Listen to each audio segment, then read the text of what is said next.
যাই, তাড়াতাড়ি ঘরের কাজ সেরে নিয়ে হোটেলটা খুলে বসতে হবে। গরম গরম ডাল পুরি, তার সাথে আলুর তরকারি, মানুষ যা ভালোবাসে। কিন্তু আজকে যে আলু একেবারে শেষ হয়ে গেছে। যাওয়ার সময় বাজার থেকে কিলো পাঁচেক আলু নিয়ে তবে হোটেলে যাব।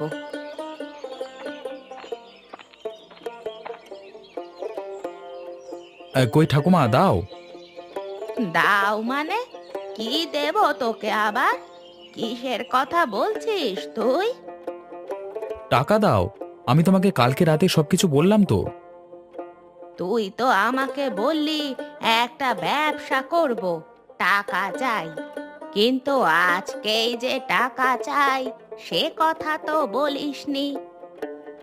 সেটা কি আবার তোমাকে ভেঙে বলতে হবে নাকি? কই দাও দাও, আর দেরি করো না বেশি। কিন্তু আমি যে এই মুহূর্তে টাকা কোথায় পাবো বল দেখি। আমাকে একটু সময় দে বাপ। আমার কাছে দেবার মতো অত সময় নেই।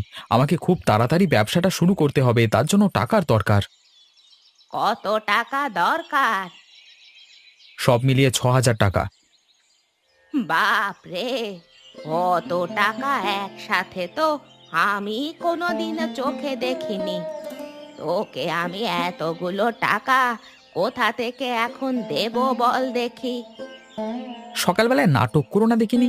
সারা দিন তুমি ওই ডালপুরির হোটেলটা খুলে বসে আছো, আর টাকা দেখনি বলে ন্যাকামি করছো। দেখো ঠাকুমা, তুমি আমাকে যত তাড়াতাড়ি সম্ভব টাকার জোগাড় করে দাও, না হলে আমি কিন্তু বাড়ি ছেড়ে বেরিয়ে যাব। না না বাপ, ওরকম করে মাথা গরম করিস নে। আমাকে আর কয়েকটা দিন সময় দে, আমি ঠিক তোর জন্য টাকা জোগাড় করে এনে দেব। কথাটা মনে থাকে জানো। আমি এখন চললাম। সারাদিন কোথায় ঘুরে বেড়াস? আমার সাথে তো আমার ডালপুরির হোটেলে বসতে পারিস। তাহলে তো আমাদের আয়টা একটু হলেও বৃদ্ধি পায়। আমি বুড়ো হয়েছি, আর কদিনই বা এই হোটেলটা চালাতে পারবো। তুই যদি কাজটা শিখে নিস তাহলে আমারও অনেক উপকার হয়। আমি ওসব হোটেল ফোটেল চালাতে পারবো না। ওসব ফালতু কাজে আমার সময় নেই বেশি। যাও যাও, তুমি কানের কাছে ফ্যাস ফ্যাস করো না, নিজের কাজে যাও দেখি।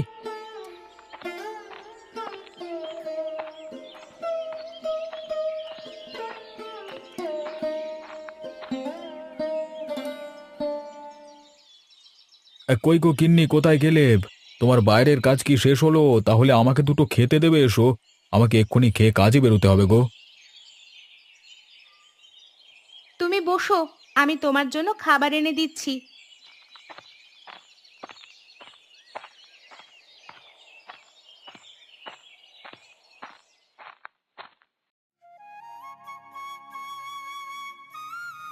তা বাড়িতে মশলাপাতি কাঁচা সবজি সবকিছু আছে তো, নাকি কিছু আনতে হবে? না গো, অনেক কিছু মশলাপাতি শেষের দিকে।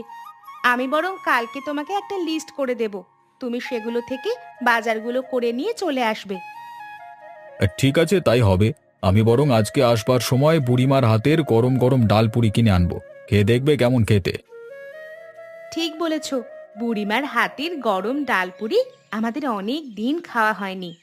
তা বুড়িমা কি এখন আগের মতোই ডালপুরি তৈরি করছেন, নাকি ডালপুরির মান কিছুটা কমেছে?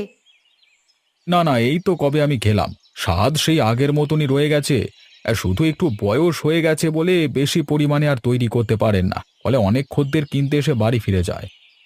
হ্যাঁ তা বটে, ওনার বয়সটা তো অনেকটা হলো।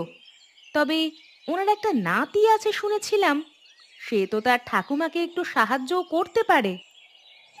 ওর নাতিটা একদম অন্যরকম। আমি তো কোনোদিন ওকে হোটেলে আসতে দেখি না। শুনেছি নাতি নাকি ঠাকুমার কষ্টের প্রতি উদাসীন। ঠাকুমা কি করছে না করছে তার প্রতি কোনো খেয়াল নেই তার। বুড়িমা কত কষ্ট করে কত বছর আগে এই ডালপুরির হোটেলটা তৈরি করেছিলেন সে তো আমরা জানি। এখন যদি ওর নাতির এই উদাসীনতায় ডালপুরির হোটেলটা বন্ধ হয়ে যায়, তাহলে বুড়িমা কোথায় যাবে বলো দেখি। বুড়িমার আর কোনো চিন্তা নেই, ওনার বয়স হয়েছে। যত চিন্তা ওর ওই নাতিকে নিয়ে। সারাদিন তো আমি এদিক ওদিক ঘুরে বেড়াতে দেখি। কবে যে বুদ্ধি হবে কে জানে। তুমি তো ওকে একবার বুঝিয়ে বলতে পারো। এখন কি আর সেই সুযোগ আছে? কেউ কি আর ভালো কথা শোনে এখনকার যুগে? নাও গিন্নি, আমার খাওয়া হয়ে গেছে, আমি এখন কাজে বের হলাম।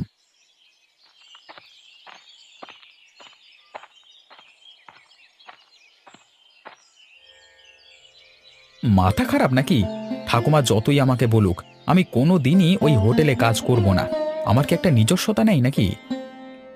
হ্যাঁ অরিত্র, এই জেদটা হামেশাই বজায় রাখবি। তো ঠাকুমা যতই তোকে জোর করুক, তুই কিন্তু কোনো কিছুতেই হার মানবি না। না দাদু, হার মানবার কোনো প্রশ্নই ওঠে না। আমি এখন যুবক ছেলে, কোথায় আমি নিজের ব্যবসা করব তা না, সাধারণ একটা হোটেল চালিয়ে আমার ক টাকাই বা আয় হবে বলো দেখি। যাক, এতদিন ধরে বুঝিয়ে তুই শেষমেশ আমার কথাটা বুঝতে পেরেছিস। শোন বাপ, বুড়িকে বিশ্বাস নেই। দেখবি তোর কাছ থেকে কাজ গুছিয়ে নিয়ে কোন দিন তোকে এক কানা করিও না দিয়ে তাড়িয়ে দিয়েছে, তখন তুই কোথায় যাবি? আমার ঠাকুমা এরকম করবে, সেটা আমার তো বিশ্বাস হয় না। আবার তুই বিপরীত কথা ভাবছিস। আমি তোকে তো আগেও বলেছিলাম যে তোর নিজের ব্যবসার জন্য তোর ঠাকুমার কাছ থেকে টাকা চাইতে। তুই কি সেই টাকা চেয়েছিলিস? হ্যাঁ চেয়েছিলাম। কে বলল? টাকা দিয়েছে তোকে? বলল এত টাকা নেই আমার কাছে। তাহলেই ভাব, যে সারা দিন রাত ওই ডালপুরির হোটেলটা খুলে বসে আছে, তার কাছে টাকা নেই। আসলে তোকে বড় হতে দেবে না, তোকে কিছুই দেওয়ার ইচ্ছে নেই। হ্যাঁ, আমরা তো ওই বুড়িকে দেখে আসছি অনেক দিন ধরে, আর আমার বয়সটাও কম হলো না। আমি জানি ওই বুড়ির মনোভাব কেমন। সত্যি দাদু, তুমি কথাটা ভুল বলনি। এখন আমি কোথায় যাই বলো দেখি? কোথায় আবার যাবি? ওই বুড়ির কাছ থেকে টাকা আদায় করে ছাড়বি, তারপর নিজের ব্যবসা খুলবি। ব্যবসার জন্য কারো সঙ্গে কথা হয়েছে? নবীন কাকার সঙ্গে কথা হয়েছে, সে ব্যবসার কিছু বলেনি, তবে কাজ দেবে বলেছে, কিন্তু তার বদলে আমার কাছ থেকে ৬,০০০ টাকা চেয়েছে। ব্যাস, তাহলে আর কোনো কথাই নেই। তোর হাতের কাছে সুযোগ আছে, এখন তুই সেই সুযোগকে কিভাবে কাজে লাগাবি সেটা তোর ব্যাপার। হয় তুই তোর ঠাকুমাকে চাপ দিয়ে টাকা উসুল কর, আর না হলে কিচ্ছু পাবি না হাজার চেষ্টা করলেও। না দাদু, আমিও ছেড়ে কথা বলবার ছেলে নই। এখন ভালোই ভালোই চেয়েছি, এর পরের বার জোর করব। তাতেও যদি না দেয়, ঘরে জিনিসপত্র বিক্রি করে আমি ৬,০০০ টাকা জোগাড় করব, তাতে যা হবে হোক। হ্যাঁ, এই তো একদম ঠিক পথে নিয়ে যাচ্ছি। এইভাবে বুড়ির ঘরকে ধ্বংস করে দিতে হবে। এই তছনছ করে দেব সবকিছু আমি।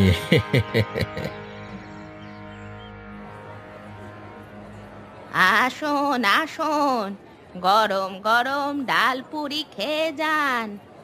একদম সুস্বাদু মুচমুচে ডাল পুরি, খেলে কোনো অম্বল হবে না। তেল ছাড়া ডাল পুরি, মন ভরে খান, পেট নিয়ে চিন্তা করবেন না। সাথে আলুর তরকারি একদম ফ্রি। তাড়াতাড়ি আসুন।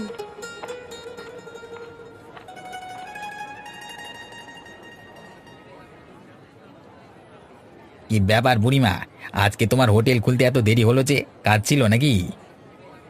আর বলিস নে বা, একদম আলু ছিল না হোটেলে। বাজারে গিয়ে দরদাম করে আলু আনতে অনেকটা দেরি হয়ে গেল। আসলে বুড়ি হয়েছি তো, হাত পার তেমন ভালোভাবে চলে না। তা তোমার নাতিকে বলো না কেন, ও তো তোমাকে একটু সাহায্য করতে পারে। ও এখনো ছোট ছেলে, এখন থেকে ওকে হোটেলে বসাবার কোনো মানে হয় না। তাই জন্য আমি একা হাতেই সব কিছু করবার চেষ্টা করি। না না বুড়িমা, শোনো, তুমি এই ভুল করো না।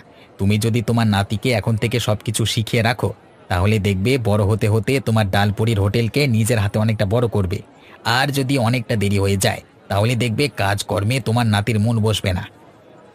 ঠিক আছে বাবা, তুমি যখন বলছো তাহলে আমি একবার বলে দেখবো না হয়। তা তুমি বাবা বসো, আমি তোমাকে ডাল পুরি দিচ্ছি।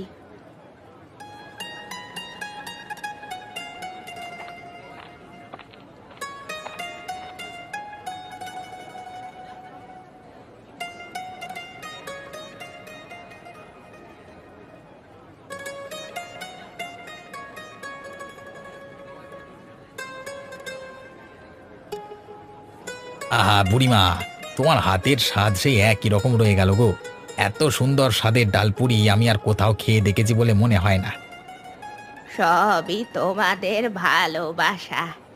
তোমরা যদি প্রথম থেকে আমার পাশে না থাকতে, তাহলে আমার পক্ষে কোনো দিনই এই হোটেলটা তৈরি করা সম্ভব হতো না। তবে বুড়িমা, আমি শুনেছি নাকি তোমার দোকানে অনেক খদ্দের এসে আবার ঘুরে যাচ্ছে আজকাল। তো এর কিছু একটা ব্যবস্থা করো। আসলে বয়সের সাথে সাথে বেশি পরিমাণ কাজ করলে খুব কষ্ট হয়। তাই আগে যেমন অনেক ডালপুরি তৈরি করতাম, তেমন আর এখন পারি না। সেই কারণেই অনেক খদ্দের এসে ডালপুরি আর পায় না। তাহলে বলো বুড়িমা, আমি তোমাকে এই কিছুক্ষণ আগে ঠিক কথা বললাম কিনা? তোমার নাতিকে এই হোটেলে বসানো একান্ত প্রয়োজন। না হলে এভাবে চললে তো তোমার ব্যবসা ধীরে ধীরে খারাপের দিকে যেতে থাকবে। এই সুযোগে যদি অন্য কেউ ডালপুরির দোকান দিয়ে দেয় তাহলে মুশকিল। হ্যাঁ বাবা, ক্ষতি তো আমার হচ্ছে বটেই। তোমরা তো দেখেছো আমি কত কষ্ট করে এই ব্যবসাটাকে দাঁড় করিয়েছিলাম আমার ছেলে হারানোর পর। কত ইচ্ছে ছিল ব্যবসাটাকে অনেক বড় করব, কিন্তু সেসব আর পারলাম কই। আশা ছেড়ো না বুড়িমা। আমার বিশ্বাস তুমি না পারো তোমার নাতির হাত ধরে ঠিকই এই হোটেল সকলের কাছে আরো নাম করবে, আরো উন্নত হবে। শুধু সময়ের অপেক্ষা। তাই যেন হয় বাবা, তাই যেন হয়।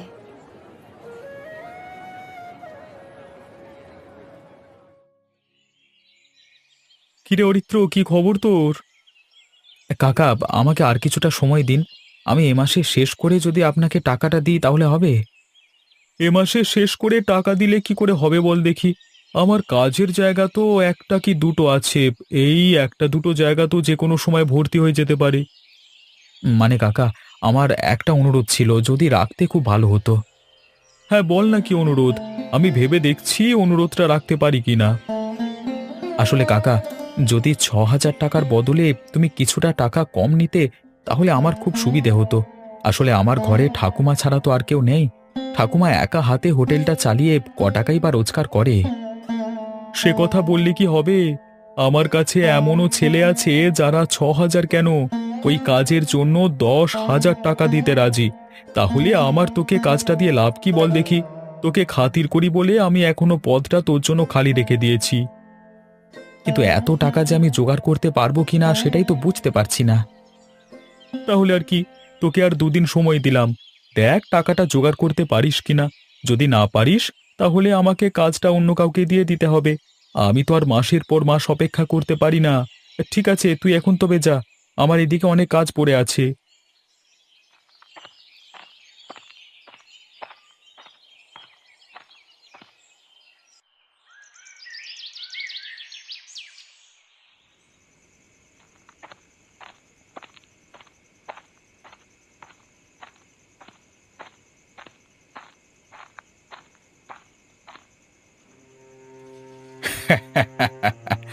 দেখলেও লজ্জা হয়।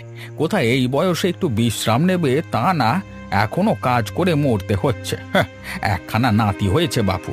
বুড়িমা যে এত কষ্ট করছে সেটা দেখেও না দেখবার ভান করে রয়েছে। কি অবস্থা! তোমার আবার কি দরকার? আমাকে দেখে খুব হাসি পাচ্ছে না? ভালো ভালো, হেসে নাও। আমি তো তাও কাজ করে খাই, তোমার মতো ফোকটিয়ায় তো আর খাই না। এই মুখ সামলে কথা বলো বলে দিলাম। আমি ফকটিয়ায় খাই মানে? আমি কারোর কাছ থেকে কি মেরে খাচ্ছি নাকি? তাছাড়া আর কি? সারাদিন তো কোনো কাজকর্ম দেখি না, শুধু লোকের কি করে ক্ষতি করা যায় সেই ধান্দা করে বেড়ানো হয়। মুখে বড় বড় কথা। তুই যে জায়গাটায় হোটেল খুলেছিস না সেই জায়গাটা কার জানিস তো? তুমি তো সারা জীবনই নিজের বলে চালিয়ে এসেছো, কিন্তু প্রমাণ তো দেখাতে পারোনি। তোমাদের মতো লোকেদের প্রমাণ দেবার আমার কোনো প্রয়োজন নেই। আমি আগেও বলেছি, এখনো বলছি, তুমি আমার জায়গা মেরে নিয়ে সেখানে নিজের ব্যবসা খুলেছো।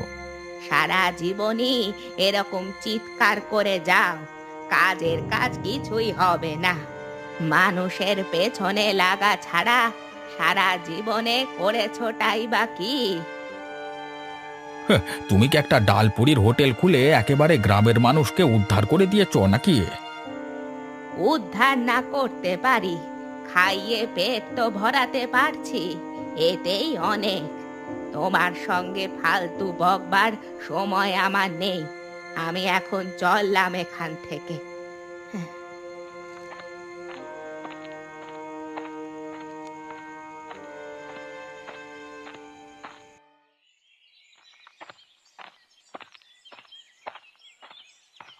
কই গিন্নি, আমি চলে এসেছি।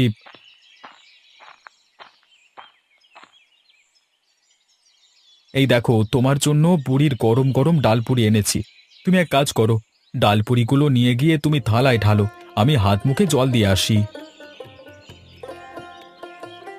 ঠিক আছে, তুমি হাত মুখে জল দিয়ে এসো।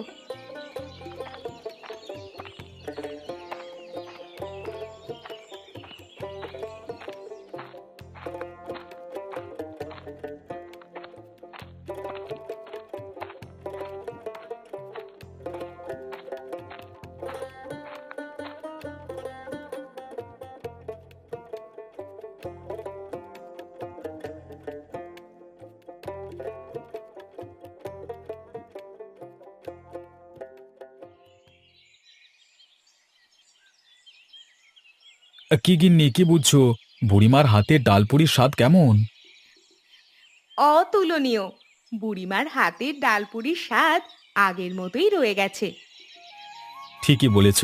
আচ্ছা, আমার মাথায় একটা পরিকল্পনা আসছিল, আমি বুঝতে পারছি না আমি ঠিক করছি কি ভুল করছি। কি পরিকল্পনা? আমাকে একটু খুলে বলো তো।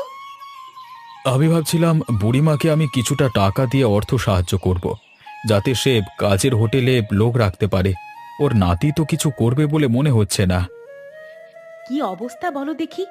ঘরে একজন সক্ষম ছেলে থাকতে বুড়িকে বাইরে থেকে লোক ডেকে আনতে হবে তার হোটেলে কাজ করবার জন্য?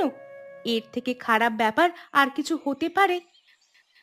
এখন সেটাই হচ্ছে সমস্যা। এখন আমি আবার ভাবছি, যদি ওর নাতি উল্টো কিছু ভেবে বসে এবং আমাকে উল্টে কথা শুনিয়ে দেয়, মানে ছোটদের মুখ থেকে অপমানজনক কথা শুনতে তো খুব একটা ভালো লাগে না। সে তো বলবে বটেই। আমার মনে হয় তোমার নাতির সঙ্গে একবার কথা বলা উচিত। ওকে একবার বুঝিয়ে বলে যদি কাজ হয় তাহলে তো ভালোই হবে। যাগ্গে, আমি আর কি বলবো। আমি ভেবেছিলাম বুড়িমাকে লুকিয়ে লুকিয়ে কটা টাকা দিয়ে আসবো, কিন্তু সেই কথা তো আর চাপা থাকবে না, নিশ্চয়ই লোকমুখে রটে যাবে। এখনকার দিনে আবার সাহায্য করলেও দোষ, জানো তো। তোমার কিছু করবার প্রয়োজন নেই। তুমি বরং বুড়িমার কাছ থেকে ডালপুরি কিনে কিছুটা করে টাকা প্রতিদিন বেশি দিয়ে আসবে। তাহলে আর কিছু মনে করবে না বুড়িমা। হাতে টাকা এলে নিশ্চয়ই একটা কাজের লোক রাখতে পারবে। হ্যাঁ গো, না হলে যে জিনিসটার জন্য আমাদের গ্রামের এত নাম, সময়ের সাথে সাথে দেখবে সেই হোটেলটা উঠে গেছে গ্রাম থেকে। এটা কি মেনে নেওয়া যায় বলো? যাক, এখন খাওয়া দাওয়ায় মন দাও।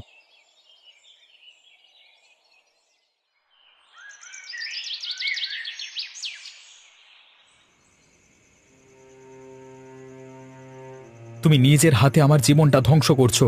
একমাত্র নাতিকে তুমি সারা জীবনে দিয়েছো কি? তোকে দেবার মতো আমার কাছে আছেই বা কি বল বাবা। সত্যি তো, তোকে জীবনে আমি কিছুই দিতে পারিনি। তোর জীবনটা আমি নষ্ট করছি। কয়েকটা টাকা চাইলে ব্যবসা করবার জন্য, সেটাও আমি তোকে দিতে পারলাম না। দিতে পারলাম না বলে তো হবে না, দিতে হবে। আর যদি দিতে না পারো তাহলে আমি আগেও বলেছি, এখনো বলছি, আমি এই বাড়ি ছেড়ে অনেক দূরে চলে যাব। তখন দেখবো তুমি কি করে বাঁচতে পারো। এরকম কাজ করিস নে বাবা। তুই যদি আমাকে ছেড়ে চলে যাস, আমি কি করে থাকবো বল দেখি। কিন্তু তোমার সাথে থাকলে যে আমার জীবনটা ধ্বংস হয়ে যাচ্ছে। তোকে তো আমি কত করে বলেছি, আমাদের হোটেলের যা এদিকে ওদিকে নাম ছড়িয়ে আছে, তুই যদি হোটেলটাকে একটু বড় করিস আর বেশি বেশি পরিমাণ ডাল পুরি তৈরি করিস, তাহলে তোর অনেক মুনাফা হবে। সেই এক কথা তোমরা কানের কাছে কেন যে বলো আমি বুঝতে পারছি না। তোমার এই ভাঙা হোটেলের কাজ করবার আমার কোনো ইচ্ছে নেই। ও কথা বলিস না বাবা। এই হোটেল চালিয়ে আমি এক সময় তোকে ছোট থেকে বড় করেছি। আজ এই হোটেল না থাকলে তুইও যে বড় হতে পারতিস না বাপ। ওসব ফালতু কথা বলে আমার লাভ নেই। যে বিষয়গুলো তুমি বোঝো না সেই বিষয় নিয়ে কথা বলো না। আচ্ছা, তুই যে ব্যবসা ব্যবসা করছিস, এই 6,000 টাকা তুই কাকে দিবি সেটা তো অন্তত বলা যেতে পারে। সেটাও বলা যাবে না, এটা আমার একান্ত ব্যক্তিগত বিষয়। তুই অনেক বড় হয়ে গেছিস বাবা, সত্যি। তুই যে এরকম কোনোদিনও পরিবর্তন হয়ে যাবি এ আমি ভাবতে পারিনি। তাহলে ভেবে নাও, ওই তোমার চোখের জল দেখিয়ে আমার সাথে ন্যাকামো করো না। আমার একদম ভালো লাগে না। কালকের মধ্যে তোমার কাছে জমানো যা টাকা আছে আমাকে দিয়ে দাও। আমি কাল থেকেই ব্যবসাটা শুরু করব।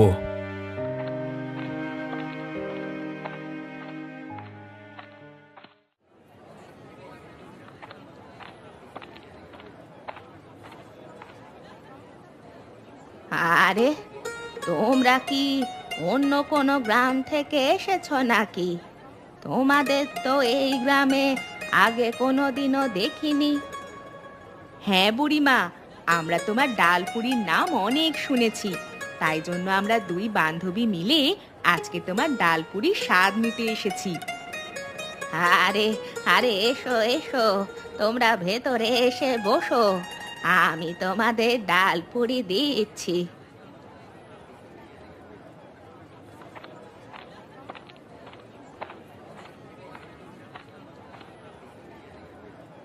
ঠাকুমা, থালা দুটো আমাকে দাও। আমি ওদেরকে ডালপুরি পরিবেশন করে দিয়ে আসছি। আরে বাবা, তুই এখানে কি করছিস? আমার নিজের হোটেলে কাজ করছি, আবার কি করব। কিন্তু তুই তো বাবা অন্য একটা ব্যবসা। ওই ব্যবসার ভূত মাথা থেকে নেমে গেছে ঠাকুমা। আজ থেকে আমি আমাদের এই ডালপুরির হোটেলটা কি করে বড় করা যায় সেই চিন্তা ভাবনা করব। হঠাৎ করে তোর এত পরিবর্তন হলো কি করে বাবা? আমি তো কিছুই বুঝতে পারছি না। কিছু লোক তোমার আমার মধ্যে সম্পর্কের ভাঙন ধরানোর চেষ্টা করেছিল। আমি যদি তাদের মনোভাব আজকে না জানতে পারতাম, তাহলে তোমার 6,000 টাকা আজকে জলে চলে যেত।